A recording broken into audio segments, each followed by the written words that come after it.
مفتاح صاحب آپ فرمائیے گا، کیا ایک ایسے دن جس میں 2 بڑے حملے ہو، ایک چھاؤنی کے اوپر اٹیک ہو، ایک ہیلتھ سینٹر اٹیک ہو، 10 فوج کے جوان شہید ہوں، 2 بچے اس میں شہید ہوں، عورتیں شہید ہوں، کیا اس دن ہمارے ہاں ترجیح یہی ہونی چاہیے کہ کس کو آرٹیکل 6 لگانا ہے اور کس پارٹی کو ہم نے بین کرنا ہے؟ ایڈ ہاک ججز کیسے لگانے ہیں جس کے اوپر پی ٹی آئی کہتی ہے کہ یہ انفلوئنس کرنے کے لیے فیصلہ سازی کے عمل کو ایسا کیا جا رہا ہے؟ کیا ہماری یہی پرائورٹی ہونی چاہیے اس دن؟ ندیم بھائی، ایک تو پہلے ظاہر ہے کہ اس محرم کے مہینے میں یہ جو شہادتیں ہوئی ہیں ہمارے بچوں کی، ہمارے جوانوں کی، تو ان کے خاندان کے لیے، ان کی والداؤں کے لیے، ان کے والدین کے لیے ہم سب کی تعزیت ہے، اور خراج تحسین ان بچوں کو جنہوں نے اپنی جانیں دی ہیں.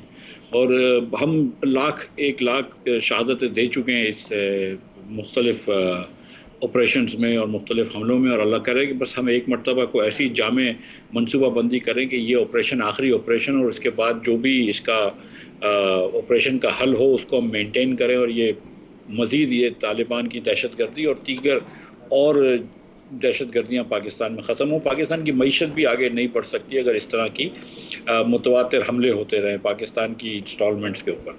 تو یہ بات آپ کی درست ہے کہ یہ اس وقت سب سے سنجیدہ مسئلہ ہے ہماری معیشت ہمارا بڑا سنجیدہ مسئلہ ہے. لیکن ظاہر ہے کہ ہماری حکومت جو ہے اس کو اس چیز کا ادراک نہیں ہے، کیونکہ وہ جیسے شاہد بھائی نے کہا کہ وہ خود ایک مشکوک مینڈیٹ پہ آئی ہوئی ہے، تو وہ بس ہوتے کھا رہی ہے. اور آپ نے دیکھا کہ کل جب عطا تارڑ نے یہ پریس کانفرنس کی ہے، اس کے بعد ایک یونیورسلی کنڈمنیشن ہوا اس کا، اور مسلم لیگ کے بھی کوئی وزیر نہیں آئے. خرم دستگیر کو میں دیکھ رہا تھا ٹی وی پہ، خود آ کے انہوں نے کہا کہ میں اس کی مخالفت کرتا ہوں. کوئی بھی سینئر وزیر نہیں آیا ان کا پریس کانفرنس میں. دانیال چودھری صاحب کو انہوں نے بھیجا تھا، ہمارے چھوٹے ساتھی تھے جو ٹی وی پہ آ سکے. اور آج میں نے سنا ہے کہ ڈار صاحب یہ بات کر رہے تھے کہ یار ابھی تو اتحادیوں سے بات کرنی ہے اور پھر قانون کی روشنی میں فیصلہ ہوگا. تو آئی تھنک حکومت has taken a step back. یہ ڈیسپریشن کے اندر ایک فیصلہ کیا انہوں نے. وہ خواجہ آصف نے آج اس کو جسٹیفائی کیا، اس ایکشن کو. خواجہ آصف نے اس کے اوپر پوری پریس کانفرنس کی اور پورے زور و شور سے اس کو جسٹیفائی کیا.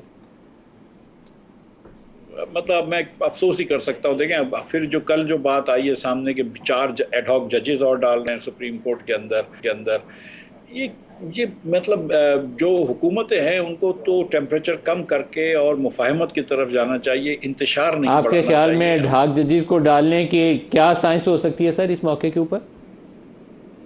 ظاہر ہے کہ آپ کو ایسا لگ رہا ہے کہ 10 ججز جو ہیں وہ کوئی بھی ریویو پٹیشن ہوگی جو موجودہ سپریم کورٹ کے اندر، آپ نے دیکھا ہے کہ 11 ججز کا یہ فیصلہ تھا جو کہ جس نے کہا کہ کچھ نہ کچھ سیٹیں پی ٹی آئی کو زیادہ دی جائیں، اور 9 ججوں نے تو بالکل یہ کہا، 8 نے کہا کہ طریقہ واضح کر دیا، اور یحییٰ آفریدی صاحب نے ای سی پی کے اوپر کہہ دیا کہ آپ یہ کریں.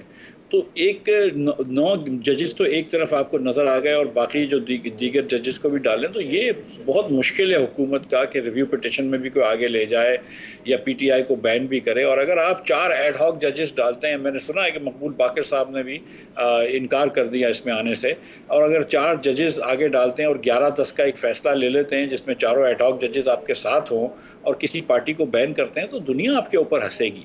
آپ نے دیکھ لیا نا کہ آج ہم نے 70 کے دہائی کے اندر جب ولی خان صاحب کی پارٹی کو بین کیا تھا، نیب کو، تو فوراً بن گئی تھی آپ کے عوامی لیگ پہلے بین کری ماشاء اللہ میں، پھر نیشنل عوامی لیگ بین کری، پھر این ڈی پی بن گئی. ان چیزوں سے فائدہ تو کوئی نہیں ہوتا. عوامی لیگ جو مسلم مجیب الرحمان صاحب کی تھی، اس کو آپ نے جب اس کا مینڈیٹ نہیں دیا، اس سے بھی کوئی فائدہ نہیں ہوا.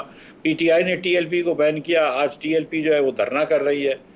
مطلب ان چیزوں سے فائدہ نہیں ہوتا. سیاسی قوتوں کو سیاسی پارٹیوں سے سیاسی مقامات پہ لڑنا چاہیے. بیلٹ باکس پہ پی ٹی آئی سے مقابلہ کریں، کورٹوں میں مقابلہ نہ کریں. یہ شہباز شریف صاحب کو یہ بات سمجھ میں ہوگی کہ اگر وہ ایک مرتبہ الیکشن ہار گئے تو طریقہ یہ تھا کہ ہار تسلیم کرے، گھر چلے جاتے اور اگلی 4-5 سال بعد کوشش کرتے پھر حکومت پہ آنے کی. یہ نہیں کہ زبردستی حکومت بھی لے کے بیٹھے ہیں اور اس کو جا کے بین کر رہے ہیں. یہ کون سا کھیل ہوتا ہے؟ یہ میری سمجھ سے باہر ہے.